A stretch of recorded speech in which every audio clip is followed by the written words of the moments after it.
Urusi imeboresha makombora yake ya usahihi wa hali ya juu yanayotumika kushambulia miundombinu ya kijeshi huko katika nchi ya Ukraine na kuyafanya yawe makombora hatari zaidi, lakini pia ni makombora ambayo hayawezi kuzuiliwa kwa namna moja ama nyingine, na hili limeelezwa kupitia gazeti la Financial Times la nchini Marekani.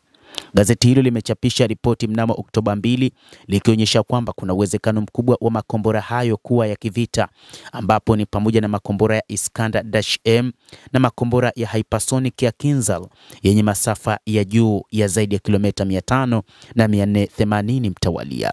Haya ni makombora ya muda mrefu yaliyofanyiwa maboresho kiasi kwamba mfumo wa ulinzi wa anga ambao unatumika nchini Ukraine unashindwa kuyadungua. Mfumo huu unatajwa ni ule wa Patriot uliotoka nchini Marekani.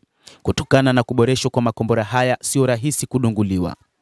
Kama matokeo ya kisasa, wanafanya ujanja wa dakika za mwisho ambao hufanya kuwa ngumu zaidi kuchukua na kuyadungua makombora hayo.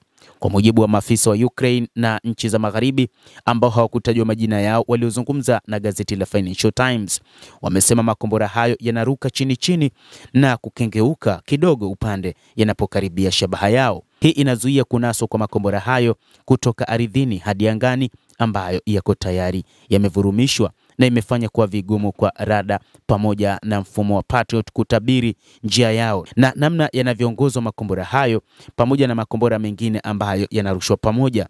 Na hii ni shida nyingine ambayo kwa sasa Marekani inatafakari namna ya kuisaidia Ukraine katika kuhakikisha inadungua makombora ya Warusi katika vita vinavyoendelea huko katika nchi ya Ukraine.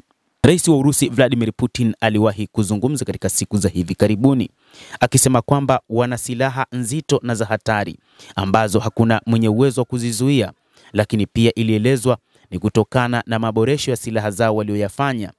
Baadhi ya silaha zinadaiwa kwamba ni zile za tangu enzi ya Usovieti ambazo zimefanyiwa maboresho, ikiwa ni pamoja na makombora haya ya Kinzhal ambayo sasa ni ngumu kuyadungua. Hata Ukraine kupitia baadhi ya wanajeshi wake iliwahi kueleza hivyo ikisema kwamba sasa wanapata ugumu kuyadungua makombora ya Warusi. Gazeti la Financial Times lilibainisha kuwa katika kipindi cha mwezi mmoja uliopita, ufanisi wa mifumo ya makombora ya Patriot kutoka nchini Ukraine katika kunasa makombora ya Kinzhal na Iskander ulipungua sana. Ulishuka kutoka takribani 37% mwezi Agosti hadi 6% mwezi Septemba.